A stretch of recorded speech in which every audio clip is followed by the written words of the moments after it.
কারুর চাটুকদারি করব না, আমরা ভিক্ষার বাটি হাতে নেব না। আমাদের লক্ষ্মীর ভান্ডার নয়, আমাদের গণতন্ত্র প্রতিষ্ঠা চাই।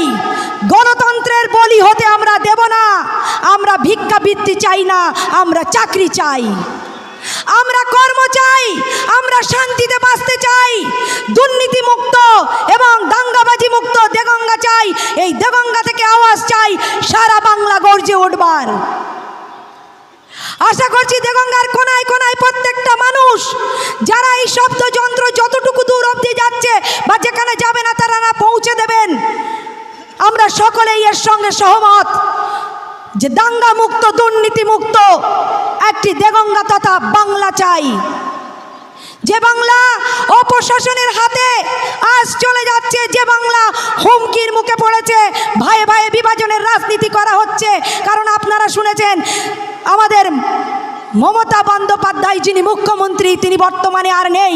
এখন যেহেতু এমবার্গো চলছে সেই পিরিয়ডে তিনি কি বলছেন, তার পূর্বে তার বাণী আমরা এখন শুনছি। এমবার্গোর পূর্বে তিনি বলেছেন যে কোরআন বাইবেল পুরাণ শেষ হয়ে যাবে, আমার বাণী শেষ হবে না। কোনো ধর্মগ্রন্থের বাণী শেষ হয়ে যায় আমার জানা নেই তানার প্রকল্পের কাছে। তবে আমি তানাকে একটা কথা বলতে চাই, কোনো ধর্মগ্রন্থের বাণী শেষ হবে না। আপনি বলতে পারেন 26-এ আপনি থাকবেন কি থাকবেন না, আপনি বলতে পারেন পুরাণটা শেষ হয়ে যাবে, আপনি বলছেন বাইবেল শেষ হবে, কোরআনের কত আয়াত আছে আপনি জানেন? কোরআন শেষ হবে তো আপনি বলছেন, কোরআনের কটা পারা আছে আপনি জানেন? কোরআনের পৃষ্ঠা কটা আছে আপনি জানেন? তো আপনি কি করে বলেন যে কোরআন বাইবেল পুরাণ শেষ হয়ে যাবে? তাই আমরা একটা কথা বলতে চাই,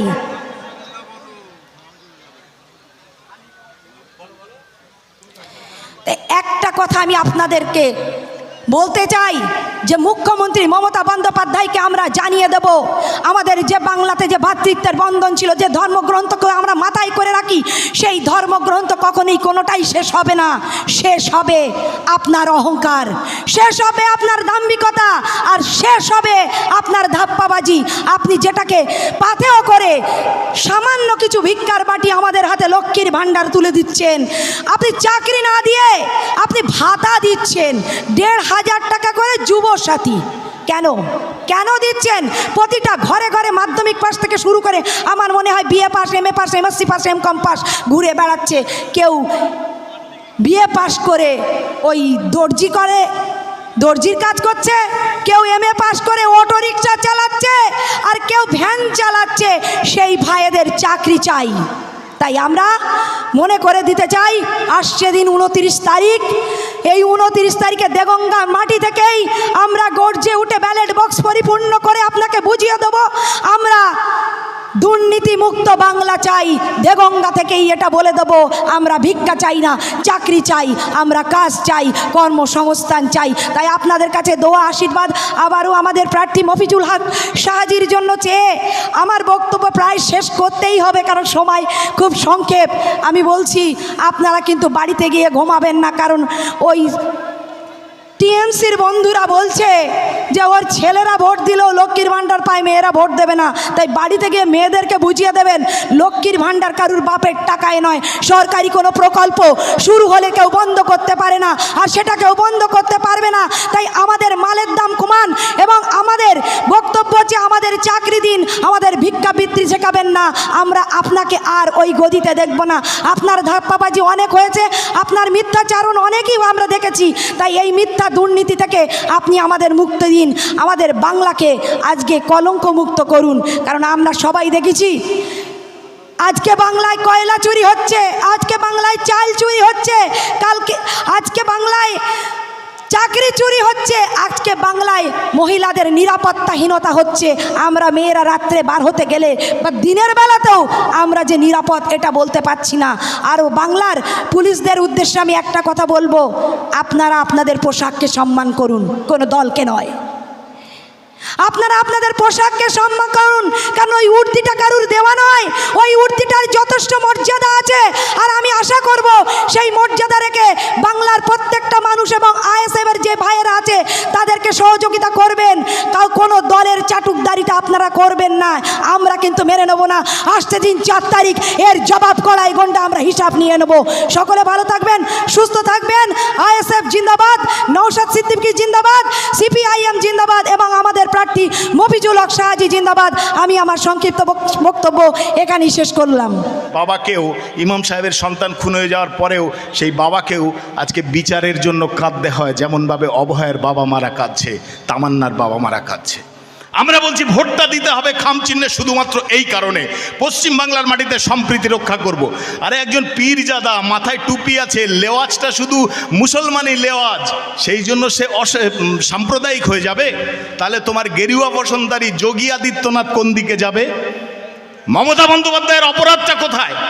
3টে ঘটনা বলে আমি শেষ করব। মিন্টুদা আছেন, তিনি বলবেন বিস্তারিত। নওশাদ ভাই খুব শীঘ্রই এসে যাবেন। 3টে ঘটনা আমি শুধু আপনাদেরকে স্মরণ করিয়ে দিতে চাই।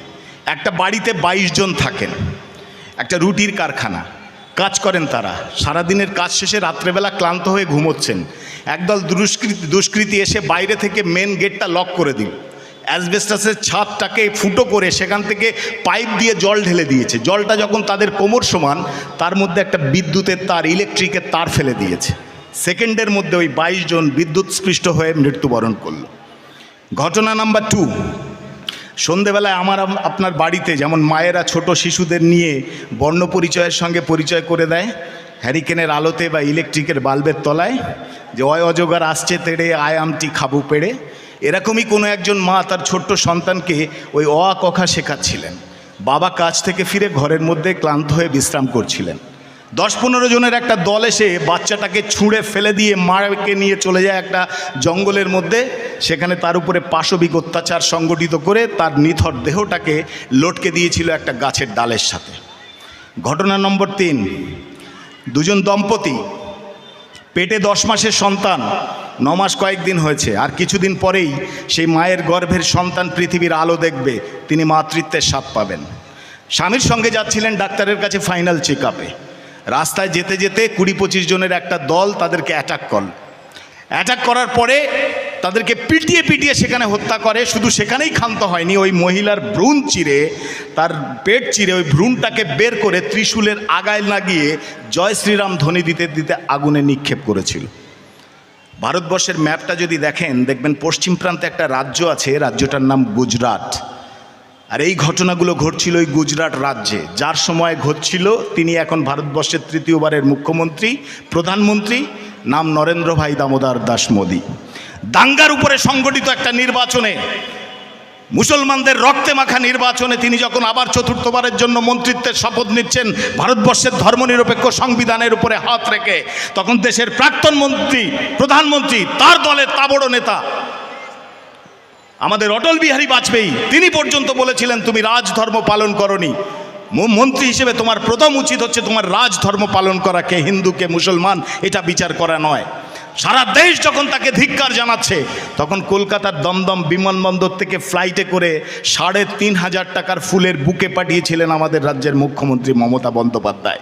আর আপনি বলবেন ধর্মনিরপেক্ষতার কথা, বিজেপির বিরুদ্ধে লড়াইয়ের কথা, এটা আমাদেরকে বিশ্বাস করতে হবে? আপনারা বিশ্বাস করেন সে কথা? তাহলে এই মমতা বন্দ্যোপাধ্যায়ের সব থেকে বড় অপরাধ হচ্ছে পশ্চিমবাংলার মাটিতে এই সাম্প্রদায়িক বিজেপিকে গ্রথিত করেছিল। তার জন্যই আমাদের লড়াই। যেবার নির্বাচনে মুসলমানরা, আমরা জানতাম, আমিও মুসলিম পরিবারের সন্তান, যে মুসলমানরা আল্লাহকে ছাড়া কাউকে ভয় পায় না। আর গত 15 বছর ধরে মমতা ব্যানার্জি শেখাচ্ছে মুসলমান শুধু আল্লাহকে ভয় পেলে হবে না, ইলেকশন আসে আর শেখায় শিগগিরই আমাকে ভোট দাও নালে বিজেপি চলে আসবে। মানে মুসলমান তুমি বিজেপিকেও ভোট দাও, বিজেপিকেও ভয় করো, এটা শিখতে হবে। কোরআন ধ্বংস হয়ে যাবে, বাইবেল ধ্বংস হয়ে যাবে। নারায়ণ বলছিল না, রাজ্যের মুখ্যমন্ত্রী ধর্মনিরপেক্ষ সংবিধানের উপরে হাত রেখে মন্ত্রিত্বের শপথ নিয়ে বসেছেন রাজ্য চালাবেন বলে, আর তার মুখে এই ভাষা। তার জন্যই আমাদের লড়াইটা করতে হবে আমার আপনার বাড়ির বেকার সন্তানটার জন্য, লড়াইটা করতে হবে আমার আপনার বাড়ির ভবিষ্যতের জন্য। যে ছেলেটা সকালবেলা ওই তৃণমূল কংগ্রেসের ঝান্ডা কাঁধে নিয়ে বন্দে মাতরম মমতা বন্দ্যোপাধ্যায় জিন্দাবাদ করে সারাদিন ধরে, সেই ছেলেটির মা চায় তার ছেলের চাকরি হোক। যে ছেলে আইএসএফ বা সিপিআইএমের ঝান্ডা নিয়ে সারাদিন ইনকলাব জিন্দাবাদ করে ঘুরে ফেরে, তার মাও চায় তার ছেলের চাকরি হোক। মোদ্দা কথা পশ্চিমবাংলায় ইনকিলাবের মাও চায় তার ছেলের চাকরি হোক, আর বন্দে মাতরমের মাও চায় তার ছেলের চাকরি হোক। তাই জন্য আমরা বামপন্থীরা এবং নওশাদ সিদ্দিকীর সঙ্গে আইএসএফের সঙ্গে যৌথভাবে ইস্তাহার প্রকাশ করেছি যে এই ছেলেগুলোর চাকরি নিশ্চিত করতে হবে।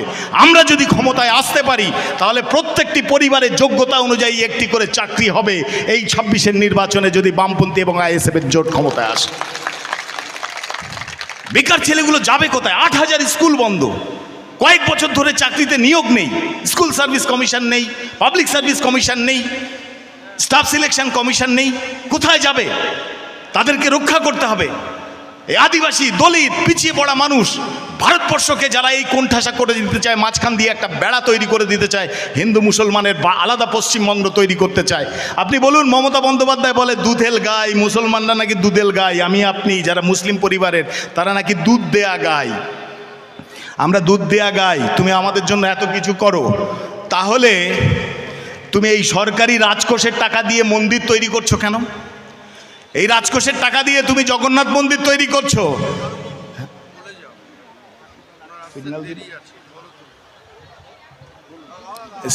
তুমি জগন্নাথ মন্দির তৈরি করলে, কালীঘাটের মন্দিরকে দিলে, দক্ষিণেশ্বর মন্দিরে কয়েকশো কোটি টাকা দিচ্ছ। তুমি করতে পারো এটা বিজেপির সঙ্গে পাল্লা দেওয়ার জন্য? মমতা বন্দ্যোপাধ্যায় নিজের হাতে করে এই পশ্চিমবঙ্গটাকে বিজেপির হাতে তুলে দেওয়ার চেষ্টা করছে। ওই সোমনাথ দাও বলছিলেন, ওদের যে পরপর 3 বারের সভাপতি দিলীপ ঘোষ, সুকান্ত মজুমদার আর শ্রমিক ভট্টাচার্য কি বলছেন? যে আমরা না থাকলে তৃণমূল কংগ্রেস দলটার জন্ম হতো না। মমতা বন্দ্যোপাধ্যায়ের জন্ম হয়েছে সাম্প্রদায়িকতার গর্ভে, তাই মমতা বন্দ্যোপাধ্যায়ের কাছে বিজেপির বিরুদ্ধে লড়াই আমরা শুনবো না। বাংলার মানুষ এটা ঠিক করে নিয়েছে, দেগঙ্গার মানুষও এটা ঠিক করে নিয়েছে। আচ্ছা বলুন তো, সারা পশ্চিমবাংলায় বিভিন্ন পাড়ায় পাড়ায় প্রচার হচ্ছে, দেগঙ্গাতে ওরা বুঝে গেছে যে দেগঙ্গাতে শাসক দল হারছে। আমি ব্যক্তিগত কুৎসা করতে রাজি নই, কারণ রাজনৈতিক ময়দানে ছাত্র জীবন থেকে আছি। বিরোধী দল, তাদের সঙ্গে লড়াই হবে, নীতির অর্থে লড়াই হবে, তাদের সঙ্গে লড়াই হবে, নির্বাচনী ইস্তাহার নিয়ে লড়াই হবে, সরকারে যারা আছে তাদের 15 বছরের কর্মকাণ্ড কি আছে তার আলোচনার ভিত্তিতে লড়াই হবে। সুতরাং অপোনেন্ট পার্টির প্রার্থী, মূল প্রার্থীকে আমরা বলতে চাই না। আমি ব্যক্তিগতভাবে সবাইকেই খুব ভালো চিনি, মিন্টুদাকেও দীর্ঘদিন ধরে চিনেছি, মিন্টুদার বিরুদ্ধেও রাজনীতি একসময় করেছি আমরা জানি। অপোনেন্ট প্রার্থী সম্পর্কে আমার একটাই কথা বলার, good boy but in bad company. একটা ভালো ছেলে বদ সঙ্গে পড়লে যা হয় তাই হওয়ার তাই হয়েছে। তো এই জায়গায় দাঁড়িয়ে আমাদের লড়াই হচ্ছে নীতির সঙ্গে। যে পশ্চিমবাংলার মাটিতে বাড়িতে বাড়িতে প্রচার হচ্ছে লক্ষ্মীর ভাণ্ডার বন্ধ করে দেবে যদি মমতা ব্যানার্জি হেরে যায়। আচ্ছা, এটা কখনো সম্ভব?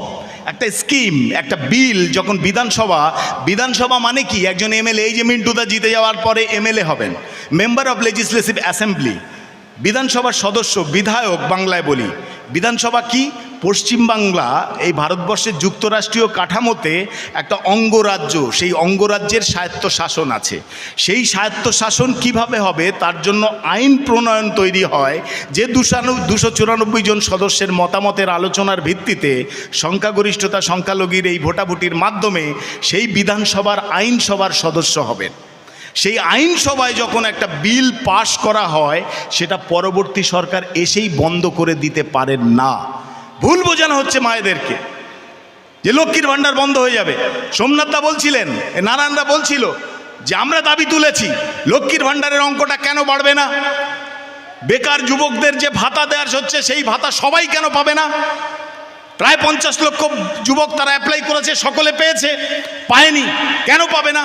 আরে মমতা বন্দ্যোপাধ্যায় তো তার পৈতৃক প্রপার্টি থেকে দিচ্ছেন না, আমার আপনার করের টাকা থেকে দিচ্ছেন। তাহলে নির্বাচনের সময় তিনি কেন বললেন যুবসাথী দেব? আসলে নির্বাচনী একটা চমক দেওয়ার জন্য। আমরা বলতে চাইছি যে পশ্চিমবাংলার মাটিতে এইবারের নির্বাচনটা হচ্ছে আমার আপনার বেঁচে থাকবার লড়াই। আমার আপনার বেকার সন্তান, যে ছেলেটি স্কুল, কলেজ, মহাবিদ্যালয়, ইউনিভার্সিটি, বিভিন্ন টেকনোলজিক্যাল ইনস্টিটিউট থেকে পাশ করে বেরোচ্ছে, তাদের ভবিষ্যৎটা কোন জায়গায় যাবে? আমার আপনার বাড়ির সেই আজকের সন্তানরা যে স্কুলটাতে যাচ্ছে, সেই স্কুলটায় সে প্রকৃত শিক্ষায় শিক্ষিত হবে কি না? পশ্চিমবাংলার মাটিতে সর্বোপরি আমরা সাম্প্রদায়িক সম্প্রীতির সঙ্গে বসবাস করতে পারবো কি না, এটা আমাদের কাছে একটা বড় প্রশ্ন। তার কারণ পশ্চিমবাংলায় ভারতবর্ষের যতগুলো রাজ্য আছে সেই রাজ্যে হিন্দু মুসলমানের ঘনত্ব সব থেকে বেশি সিরিয়াস ইম্পর্টেন্স নিয়ে আছে। 33% মুসলমান এখানে বসবাস করে। আর এই পশ্চিমবাংলায় যদি কোনো দাঙ্গা সার্বজনীন হয়ে যায়, সেটা হবে ভারতবর্ষের ইতিহাসে শুধু নয়, সমগ্র পৃথিবীর ইতিহাসে সব থেকে কলঙ্কজনক এবং মারাত্মক মর্মান্তিক দাঙ্গা সংগঠিত হবে। তাহলে সেই শক্তিকে আমরা নিয়ে আসবো? কখনোই আনতে পারি না। ভারতবর্ষের সংবিধান যখন রচিত হচ্ছিল B.R. আম্বেদকরের নেতৃত্বে, ভারতবর্ষ ভাগ হয়ে গেল। পাকিস্তান বলল আমরা মুসলমানদের কান্ট্রি করব। ভারত থেকে প্রচুর মুসলমান তারা চলে যাচ্ছে পাকিস্তানে। তখন ভারতবর্ষের প্রথম প্রধানমন্ত্রী পণ্ডিত নেহরু, আমাদের দেশের প্রথম শিক্ষামন্ত্রী, তিনি একজন মুসলমান, মৌলানা আবুল কালাম আজাদ। তাকে বললেন, মৌলানা সবাই তো চলে যাচ্ছে, তুমি যাবে না? তো মৌলানা বলেছিলেন, এটা আমার পিতার জন্মভিটে, এটা আমার দাদার জন্মভিটে, আমি এখান থেকে যাব না। তখন এই পণ্ডিত জওহরলাল নেহরু, মৌলানা আবুল কালাম আজাদ, সর্দার বল্লভভাই প্যাটেল, মহাত্মা মোহনদাস করমচাঁদ গান্ধী তারা ঠিক করলেন যে ভারতবর্ষে যদি একজনও মুসলমান, একজনও খ্রিস্টান, একজনও ভিন্ন ধর্মের মানুষ না থাকে, তাহলেও ভারতবর্ষের সংবিধান হবে ধর্মনিরপেক্ষ। এখানে একটি ধর্মকে আমরা প্রাধান্য দেব না। সেই মর্মেই ভারতবর্ষের সংবিধান রচিত হয়েছিল। আজকের নির্বাচন, এই পশ্চিমবাংলার নির্বাচন মানে সারা ভারতবর্ষের আগামী দিনের দিক, আগামী দিনের নীতি, আগামী দিনের সংবিধানকে পরিচালিত করবার নীতি। কারণ what Bengal thinks today, India thinks tomorrow, মহামতি গোখলে বলে গেছিলেন যে বাংলার চেতনা, বাংলার রাজনীতি আজ যা ভাবে, ভারতবর্ষ আগামীকাল তাই ভাবে। এই এগিয়ে থাকা রাজনীতি যে রাজ্যে, যে অঙ্গরাজ্যে, সেই অঙ্গরাজ্যের একজন আইনসভার সদস্যকে আমরা নির্বাচিত করব। তাহলে আমাদের শুধু ওই চুরির ঘটনা, এ ঘটনা, সে ঘটনা মাথায় রাখলে হবে না। ওই বিধানসভায় দাঁড়িয়ে, আইনসভায় দাঁড়িয়ে যে আপনার আমার সকলের কথা, সর্বোপরি সম্প্রীতির কথা বলতে পারবে, এমন মানুষকেই নির্বাচিত করব। আর সেই নির্বাচনের জন্য দেগঙ্গাতে বাম ISF জোটের প্রার্থী মফিদুল হক শাহাজি, আমার আপনার সকলের কাছে পরিচিত মিন্টু শাহাজি নামে পরিচিত, তাকে খামচিহ্নে ভোট দেবেন। আগামী 4 তারিখ আমি বিশ্বাস করি এই কলসুরের মাটিতে 4 তারিখের পরে আবার আপনাদের সঙ্গে দেখা হবে লাল আবির আর এই নীল আবিরের সঙ্গে বিজয় মিছিলে। সকলকে ধন্যবাদ। লাল সালাম।